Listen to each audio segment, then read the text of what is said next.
परोमिता हुई बेहोश, pregnancy report देख उड़े पोल्टू के होश। जी हाँ दोस्तों, बड़े घर की छोटी बहू में आने वाले एपिसोड में पोल्टू और पिशिमुनी का होने वाला है खेल खत्म, जहां पर अहाना का वेलकम सेलिब्रेशन चल रहा है। वहीं दूसरी तरफ पिशिमुनी अपने बेटे पोल्टू की दूसरी शादी के लिए दूसरी लड़की को बुलाई रहती है, ताकि पोल्टू उस लड़की से मिल सके और परोमिता को हमेशा के लिए छोड़ दे। पोल्टू और पिशिमुनी बहुत खुश रहती है उस लड़की से मिलकर, लेकिन उनकी ये खुशी ज्यादा देर तक नहीं रहने वाली थी, क्योंकि सीरियल में आने वाला है बड़ा ट्विस्ट। ये घर, जिसे ठाकुरबाड़ी कहते हैं, आज दो अलग अलग भावनाओं का केंद्र बना हुआ था। एक तरफ बड़ी बहू दुर्गा देवी और मझली बहू मेजली अपनी छोटी ननद अहाना के वापस आने की खुशी में स्वागत समारोह की रौनक बढ़ा रही थीं, तो दूसरी तरफ छोटी बहू परोमिता के पति पोल्टू और उसकी माँ पिशिमुनी घर में एक और अतिथि को लाकर एक नए नाटक की नींव रख रहे थे। ये अतिथि कोई और नहीं बल्कि पोल्टू की भावी पत्नी बनने का सपना देखने वाली एक सीधी सादी लड़की थी, जिसे पिशिमुनी ने बड़ी सावधानी से ढूंढा था, ताकि परोमिता के तलाक के कागजों पर दस्तखत होते ही पोल्टू की शादी झटपट उससे करवा दी जाए। पोल्टू, जो परोमिता से जल्द छुटकारा पाना चाहता था, उस नई लड़की, जिसका नाम पुजारी था, के साथ बैठकर ऐसी बातें कर रहा था मानो परोमिता का वजूद अब इस घर में बचा ही ना हो।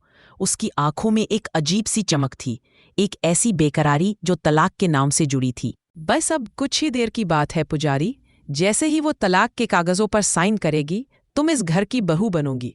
मेरी माँ ने तुम्हें पसंद कर लिया, यानी ठाकुरबाड़ी की बहू तुम ही हो। यह परोमिता।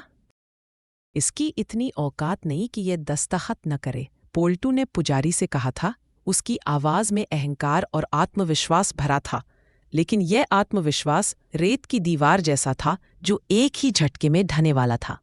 दूसरी ओर परोमिता, जिसे सब कुछ पता चल चुका था, अपनी बेटी की तरफ देखकर खुद को मजबूत बनाने की कोशिश कर रही थी।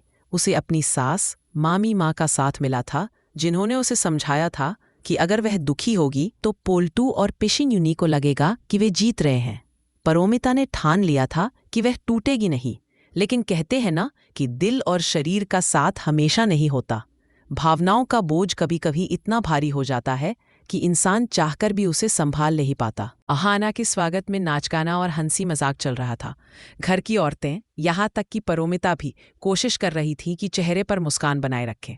सब अपनी अपनी जगह पर थे जब अचानक परोमिता को चक्कर आया।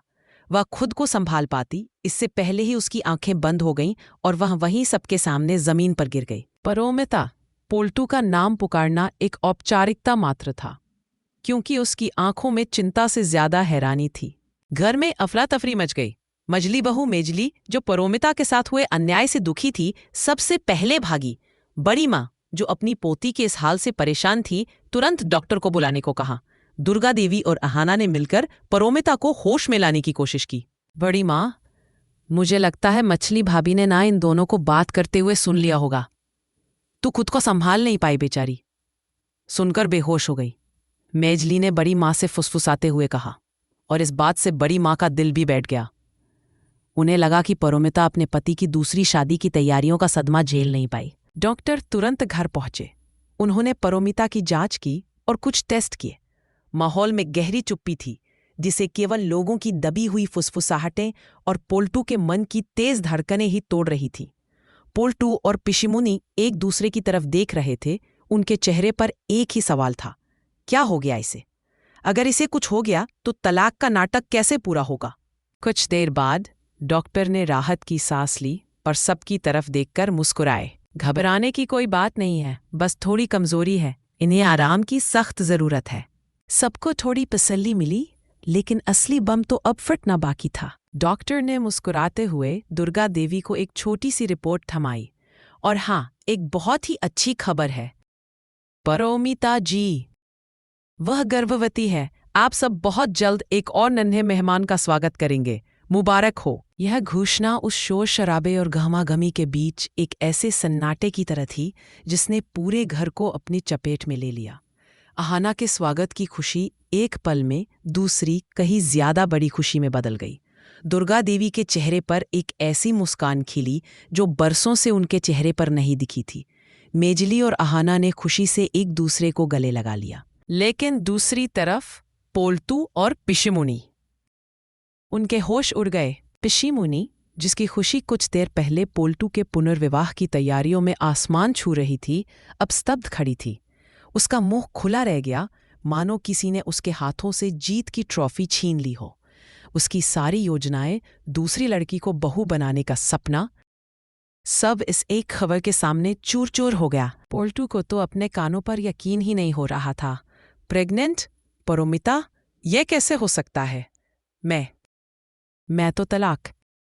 उसके शब्द गले में ही अटक गए। वह जल्दी से डॉक्टर के हाथ से वह रिपोर्ट छीन लेता है। सफ़ेद कागज़ पर लिखे 2 शब्द पॉजिटिव और वीक्स उसके लिए किसी बिजली के झटके से कम नहीं थे। वह रिपोर्ट को घूरता रहा, जैसे उसे उम्मीद हो कि पढ़ने पर शब्द बदल जाएंगे। उसे यकीन ही नहीं हुआ कि यह क्या हो गया। जिस रिश्ते को वह हमेशा के लिए ख़त्म करना चाहता था, उस रिश्ते ने अब एक ऐसी मजबूत डोर से उसे बांध दिया था जिसे काटना नामुमकिन था। पोल्टू घबराया हुआ अपनी माँ पिशमुनी के पास जाता है। माँ, यह क्या हो गया? हमारा प्लान, तलाक, शादी, सब। पिशिमुनी ने अपने बेटे को देखा। उसकी आंखों में निराशा और गुस्सा साफ झलक रहा था। यह उस लड़की की कोई नई चाल होगी। पोल्टू, ये सब नाटक है। वह तुम्हें फंसाना चाहती है। अभी पुजारी, वह लड़की जिसे पिशमुनी ने पोल्टू की दूसरी पत्नी बनाने के लिए बुलाया था, खड़ी हुई। वह अब तक खामोश यह तमाशा देख रही थी। उसके चेहरे पर अब गुस्सा और आत्मसम्मान का भाव था। यह क्या चल रहा है यहाँ? आप कैसी बातें कर रहे हैं पोल्टू बाबू? आपकी पहले से ही एक पत्नी है और अब तो आपका बच्चा भी आने वाला है। फिर आप कैसे सोच सकते हैं मुझसे शादी के लिए? पुजारी की आवाज में दृढ़ता थी, जो पिशमुनी के सारे अहंकार पर भारी पड़ गई। मैंने सोचा था कि आप तलाकशुदा हैं, या कम से कम आपका रिश्ता बिल्कुल खत्म हो चुका है। लेकिन यहाँ तो नया जीवन शुरू होने वाला है। एक औरत को धोखा देकर, अपने ही बच्चे को छोड़कर आप दूसरी शादी की बात कैसे कर सकते हैं? पुजारी ने सवाल किया, और पोल्टू तथा पिशिमुनी के पास कोई जवाब नहीं था। उनके मुंह से एक शब्द भी नहीं निकल रहा था। मुझे ऐसी शादी नहीं चाहिए जिसमें एक पत्नी का घर बर्बाद हो और एक बच्चे का भविष्य खतरे में हो। मैं जा रही हूं, कहकर पुजारी ने बिना किसी को देखे तेजी से ठाकुर बाड़ी से बाहर कदम रखा। पोल्टू और पिशमुनी दोनों एक दूसरे को देखते रह गए। उनकी दूसरी शादी का पूरा प्लान एक पल में मिट्टी में मिल चुका था। उनकी तमाम चालें, परोमिता को नीचा दिखाने की हर कोशिश इस खुशी की खबर के सामने नतमस्तक हो गई। नियति ने अपना खेल खेल दिया था। परोमिता की प्रेगनेंसी की खबर उनके लिए जीत का सबसे बड़ा हथियार बन गई थी, जिसने पोल्टू के तलाक के मंसूबों पर पानी फेर दिया। दुर्गा देवी ने पोल्टू को देखा। उनकी आंखों में दया नहीं, बल्कि एक अजीब सी संतुष्टि थी। उन्होंने अपने हाथ जोड़े और कहा, ठाकुर जी का आशीर्वाद है कि हमारे घर में फिर से खुशी आई है। पोल्टू, अब सब कुछ भूल जाओ। यह बच्चा तुम्हारे और परोमिता के रिश्ते को एक नया मौका दे रहा है। अपने बच्चे और अपनी पत्नी को अपनाओ, यही तुम्हारा प्रायश्चित है। पोल्टू खामोश रहा। वह जानता था कि इस खबर ने उसके पैरों के नीचे से जमीन खींच ली है। उसके तलाक और दूसरी शादी के सपने दोनों ही अब एक नाजायज ख्वाब बन चुके थे। परोमिता के बेहोश होने का यह क्षण, जो उनके लिए सदमे का होना चाहिए था, अब उनके जीवन का सबसे बड़ा वरदान बन गया था। यह नियति का संकेत था कि बड़े घर की छोटी बहू परोमिता और पोल्टू का रिश्ता अभी खत्म नहीं हुआ है। एक नए अध्याय की शुरुआत हो चुकी थी, जहां एक नंगा जीवन अब उनका भविष्य तय करने वाला था। पिशिमुनी के चेहरे की मायूसी और पोल्टू का सदमा बता रहा था कि अब इस खेल का अंत उनकी मर्जी से नहीं, बल्कि उस अनमोल खुशी की मर्जी से होगा, जो जल्द ही इस घर में आने वाली थी। अब देखना यह था कि क्या पोल्टू अपने बच्चे के लिए परोमिता को अपनाएगा, या फिर उसकी खुन्नस और अहंकार उसके दिल में कायम रहेगी। लेकिन फिलहाल परोमिता की प्रेगनेंसी की खबर ने ठाकुर बाड़ी में चल रहे सारे ड्रामे का रुख हमेशा के लिए बदल दिया था। आज के एपिसोड में बस इतना ही। कमेंट में बताएं ये स्टोरी कैसा लगा।